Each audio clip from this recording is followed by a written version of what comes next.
je viens faire une petite vidéo hors playlist, on va dire ça comme ça, sur un sujet qui est très important, je trouve, c'est le tirage des cartes. Trop tirer les cartes, eh bien, non. Non. Pourquoi? Parce qu'il y a une charge émotionnelle trop importante, parce qu'il y a des pressions des événements extérieurs et de vous-même. Le tarot et oracle, peu importe le jeu que vous prenez, permet de mieux se connaître, planifier et se préparer pour aller vers ce que l'on tend. Mais, quand on produit trop d'émotions, et peu importe le domaine auquel il s'agit, on est des êtres humains et nous sommes là pour produire des émotions. On en produit dans notre milieu familial, dans notre relation amoureuse, alors là, certainement beaucoup, mais dans les autres domaines aussi de la vie courante, sur son lieu de travail, on produit des émotions. Et ces émotions, qu'elles soient positives ou négatives, va jouer contre vous si vous tirez tout le temps les cartes. Le tarot répond. Il vous répond. Et donc, il faut prendre cette réponse, cette lecture, ce message. Le tarot ou les oracles, peu importe, c'est pas un jeu de cartes. C'est pas un simple banal jeu de cartes. Non, non, non, et j'espère que vous en avez conscience. La problématique vient de la fluctuation de votre état d'esprit à cause de l'ascenseur émotionnel dans lequel vous êtes piégé. Et ça, peu importe, je le répète, le domaine dans lequel on est, la problématique où on se trouve, la situation, la relation, peu importe. Donc, plus de prudence quand il s'agit des sentiments, car bien souvent, il y a un amalgame entre les sentiments et les émotions. Les difficultés sont la nécessité de construire dans nos relations humaines une base de communication claire, saine, honnête et authentique et d'être à l'écoute active de ses besoins et des besoins de l'autre. Première difficulté.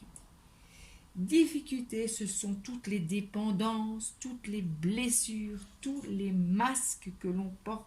Masque d'injustice, masque du contrôlant, masque du dépendant affectif, etc.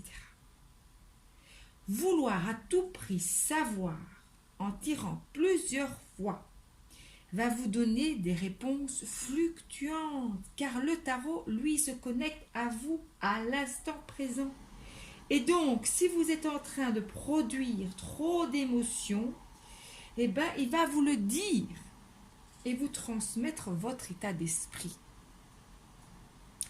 Le tarot est un outil qui vous sert de décodage. Et si vous avez la capacité de prendre conscience de vos ressentis, car bien souvent, il arrive souvent que l'on dit « je l'avais senti, je le savais déjà », et bien ça, ce sont vos ressentis qui vous parlent. Et au moment où vous en prendrez conscience, vous allez avoir une fameuse clé. Je dirais même un passe-partout. D'où il faut un état d'esprit serein et clair quand on fait un tirage de cartes. Il faut atteindre l'état émotionnel neutre. Oui, je sais, c'est compliqué. Et c'est normal, nous sommes des êtres humains. Conclusion. Si vous êtes dans un moment, une difficulté, une situation, une relation, un problème, peu importe, un moment où vous produisez énormément d'émotions. Les émotions, c'est peut-être aussi les peurs, les angoisses, etc. Demandez de l'aide. Acceptez le premier message donné par le tarot. Résistez à la tentation de retirer des cartes. Soit en disant « je rajoute encore une carte, je rajoute encore une carte, j'utilise un autre jeu pour rajouter des cartes. » Non, ça ne sert à rien. Et aussi, en pensant bluffer le tarot en disant « je vais reformuler la question autrement. » Non. Et aussi, ayez la vigilance de la formulation de votre question. Le tarot ne répondra jamais par un oui ou par un non. Le tarot répond sur une réalisation, mais la subtilité ici est de continuer à investir sur vous-même pour ne pas tomber dans le piège de l'attente ou de la procrastination. Car à ce moment-là, qu'est-ce que l'on produit encore plus? Des peurs, des angoisses, des doutes, et on tombe dans un schéma vicieux. Et c'est un cercle infernal, c'est presque un volcan qu'on est en train de préparer là. Les émotions. Parlons maintenant des énergies, parce que bien souvent, beaucoup de personnes parlent des énergies. Les énergies. Mais qu'est-ce que c'est que ce mot? Le tarot, il capte l'énergie, c'est-à-dire un état d'esprit chez vous, un état d'esprit chez l'autre, un état d'esprit dans la relation.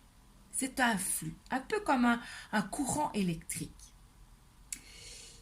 Quand il donne sa réponse, les choses, la scène ou l'histoire apparaît à la réalité au moment où vous observez les cartes.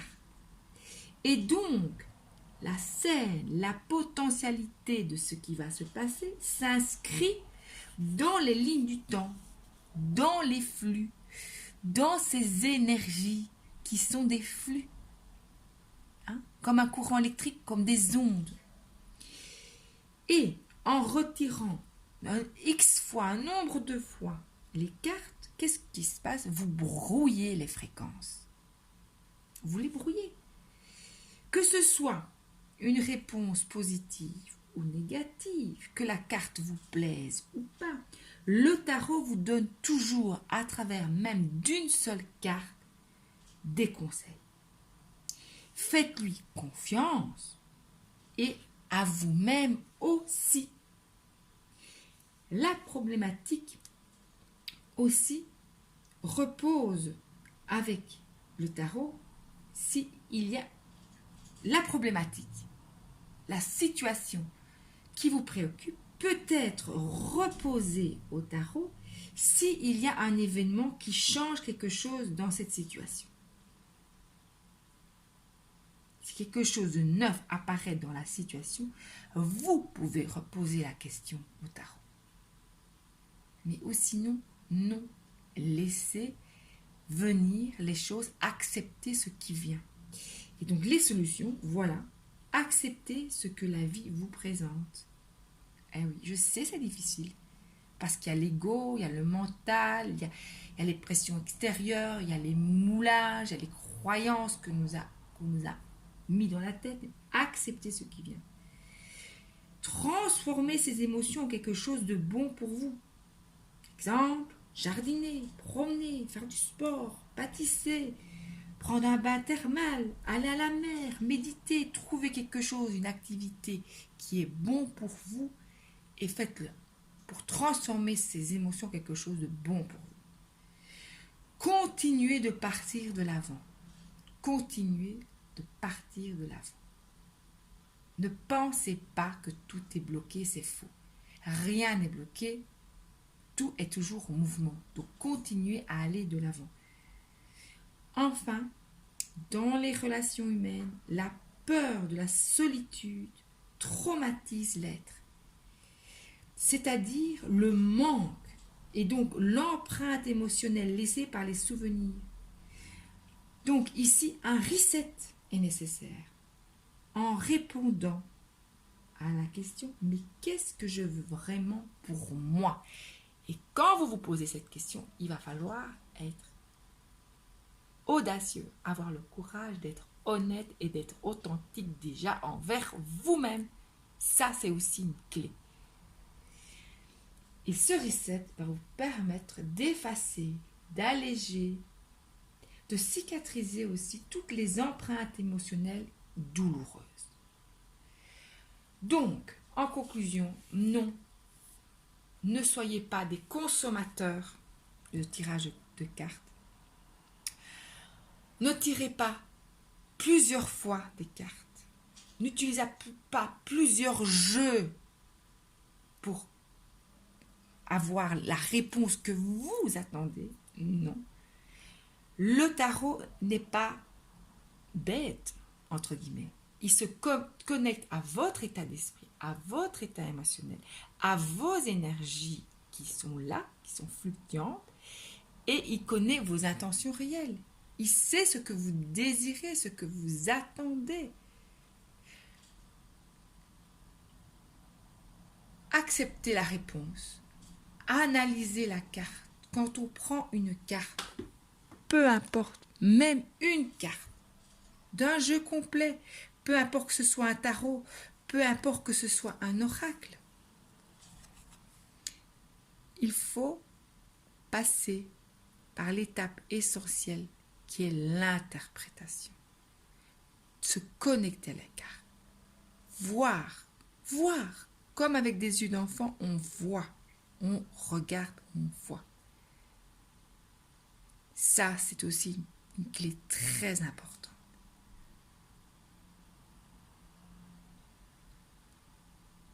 Voilà. J'espère que cette vidéo remet bien les choses au clair. Ne soyez pas consommateur, mais soyez acteur. Le tarot, les oracles sont des outils et uniquement des outils. Savoir aussi se faire aider, c'est aussi très important. Mais ne soyez pas, s'il vous plaît, consommateur. Ne remettez pas vos clés de votre vie à quelqu'un d'autre ou ne les laissez pas tomber dans la marmite des émotions. Non, soyez acteur de votre vie. Au plus simple, soyez heureux.